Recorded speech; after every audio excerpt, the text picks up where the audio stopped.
अगर आप एक प्रॉपर्टी परचेज कर रहे हैं, चाहे वो रेजिडेंशियल हो या फार्मिंग लैंड हो, तो वहाँ पे आप एक कानून जान लीजिए कि आप SC ST वर्ग के व्यक्तियों से नहीं खरीद सकते। अब आप कहेंगे मैं तो प्लॉट खरीद रहा हूँ, मैं तो फुटकर दुकान खरीद रहा हूँ, तो नहीं खरीद सकते आप। मैं आपको विद प्रूफ कोर्ट का आदेश भी इस वीडियो में दिखाऊंगा। सबसे पहले आप समझिए सेक्शन 98 यूपीआरसी सेक्शन 98 कहता है कि अनुसूचित जाति के भूमिधरों पर अंतरण पर प्रतिबंध यानी कि बेनामा वसीयत यानी किसी भी प्रकार से ट्रांसफर अपनी जमीन करते हैं तो उन पर प्रतिबंध यानी कि रिस्ट्रिक्शन लगाए गए हैं, जो कि ये पहले 157 धारा थी, अब ये सेक्शन 98 बन गया। खैर आप इन बातों को छोड़िए, यदि प्रॉपर्टी परचेज कर रहे हैं तो आप सावधान हो जाइए, क्योंकि ये आदेश देखिए, आप प्लॉट मत खरीदिएगा वरना आप पे 104 की कार्रवाई होगी, आपको बहुत बड़ी प्रॉब्लम हो जाएगी।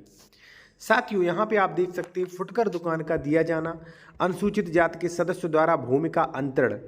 फुटकर दुकान दिए जाने के लिए प्रार्थना पत्र प्रेषित किया गया, अनुसूचित जाति के सदस्य द्वारा निष्पादित पट्टा अभिलेख समर्थन में प्रेषित किया गया, सक्षम अधिकारी द्वारा अनुज्ञा नहीं दी गई यानी कि प्रेषित किया गया, भाई जो कलेक्टर या ADM था उसने नहीं दी परमिशन।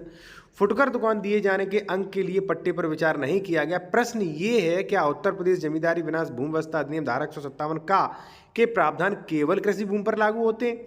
यह धारित किया गया 157 का में यह प्रावधान नहीं किया गया कि यह केवल कृषि भूमि पर लागू होते हैं।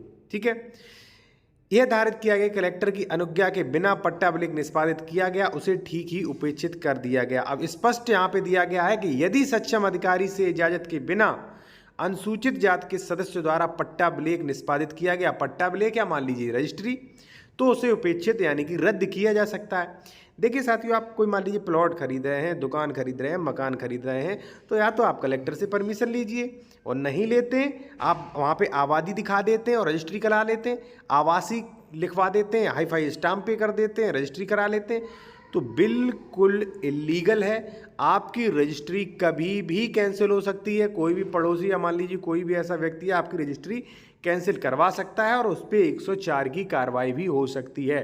तो कुछ नियम दिए गए हैं, उनके अकॉर्डिंग ही आप जो है SC ST की ज़मीन खरीद सकते, विदाउट परमिशन या विदाउट उन रूल को फॉलो किए। यदि मान लीजिए आपने कोई भी ज़मीन ऐसी खरीदी है तो वो निश्चित ही आपकी ज़मीन जाने वाली है, रजिस्ट्री कैंसिल होने वाली है।